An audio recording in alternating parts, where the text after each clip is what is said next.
The rain had been falling for hours when the woman stepped into the police station, her soaked scarf clinging to her trembling shoulders.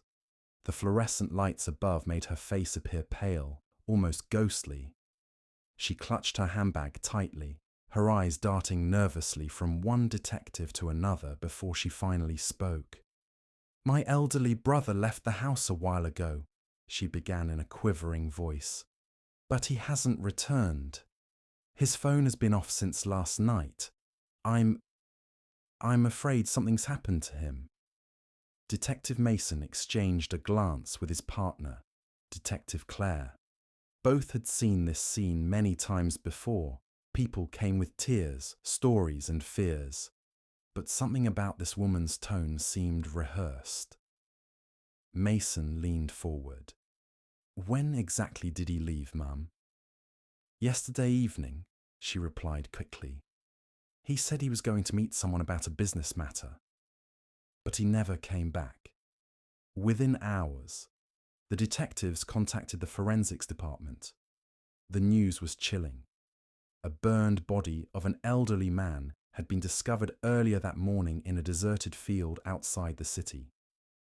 The man's features were unrecognizable, yet certain details, the height, the approximate age, matched the missing person's description. The sister was called to the morgue for identification. The woman arrived first, accompanied by two younger relatives. The moment the body bag was unzipped, the cold air filled with the smell of ash and decay. Her knees buckled, and she gasped when she saw the tattoo on the victim's right arm, an anchor entwined with roses. "That's him," she whispered. "That's my brother." The DNA test later confirmed it. A few days later, a woman was taken to the police station. When confronted, she seemed composed at first, her fingers nervously tracing the edge of her scarf. "I had a connection with the man who went missing," she admitted. "My friend Jay needed money, badly. He owed a debt to dangerous people. So I introduced him to a man named Ron, a loan provider of sorts. Ron agreed to help, but after that meeting, that's all I know." Detective Clare frowned. "And you're sure?" The investigation widened. Shortly after Jay was arrested and brought to the police station, the interrogation room felt colder than usual, the harsh fluorescent light casting long shadows across the walls.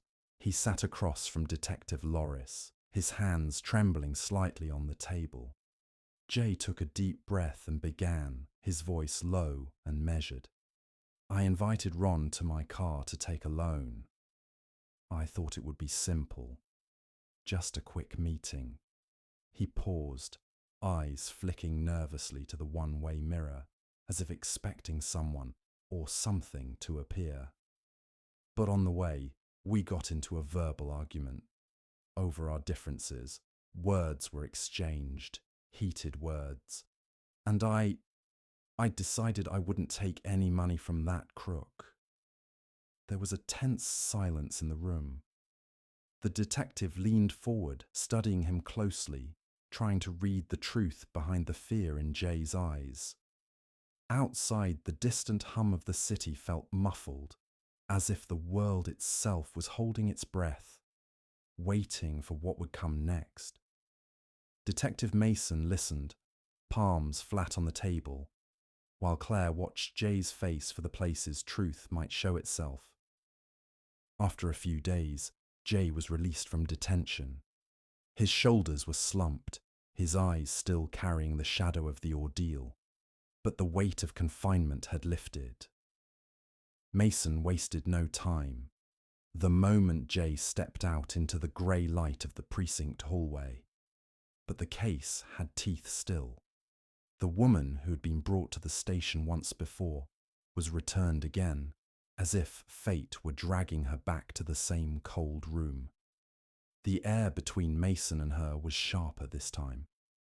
Sympathy had thinned to suspicion, and suspicion had hardened into something brittle, like glass ready to snap. She sat across from them, hands folded neatly in her lap. Her posture was controlled, but the faint tremor in her shoulders betrayed a restless edge.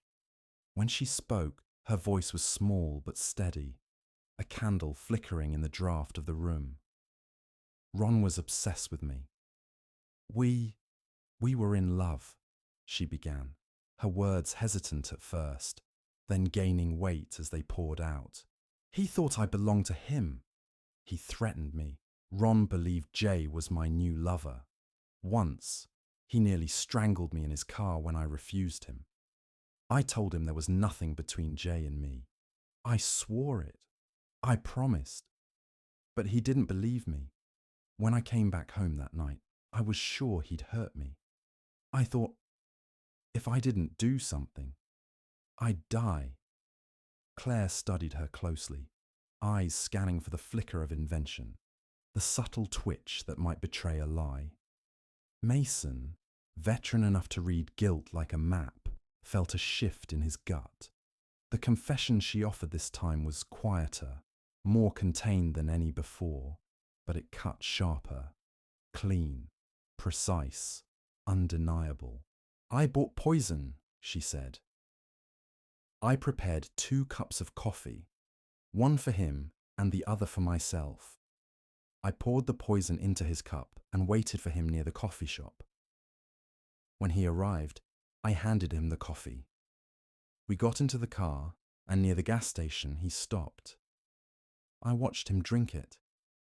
I thought it would be over, just him. But afterward, I panicked. I couldn't leave him there. I drove him out of the city and set the body on fire. I thought if his face was unrecognizable, he couldn't hurt anyone again. I never meant for it to become like this.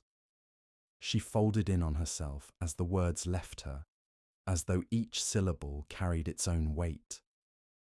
The detectives listened without interruption. The room seemed to hold its breath, heavy with a silence that recorded every word like evidence. Forensics had already confirmed the identity, the tattoo, the DNA, proof that could not be denied. But it was the woman's manner now, the way she spoke, a confession not dragged from the guilty but offered by the broken, that redrew the very outline of the case. Jay's protests rang hollow beside it. He had been arrested for meeting the man, for arguing in a car, for a quarrel that might have been bitter and loud. But it was the woman who had painted the final brushstroke onto the canvas of guilt. Still, a detective's mind is never satisfied with confession alone. Mason and Claire mapped the timeline, checked the pharmacy receipts for the poison, reviewed the surveillance footage showing her near the coffee shop. The lab confirmed traces of the same toxin that had killed the man. It all fit together like glass forming a dark silhouette. Motive, method, opportunity. When the formalities ended, Mason remained standing with her. The others had left the room, but she stayed, trembling, fragile, like a wire under snow. "Why did you burn him?" he asked, not as an accusation, but as a man trying to understand the geometry of a desperate mind. "I didn't want him to be recognized," she whispered. "I wanted there to be no proof that it had been me. I thought I could erase him." "You set a man on fire," Mason said softly. "You can't erase a thing like that." Her tears came slowly, not for the man she had killed, though something of that pain lingered, but for the fragments of herself she felt slipping away. "I thought I was saving my life," she said. "I thought I was saving myself."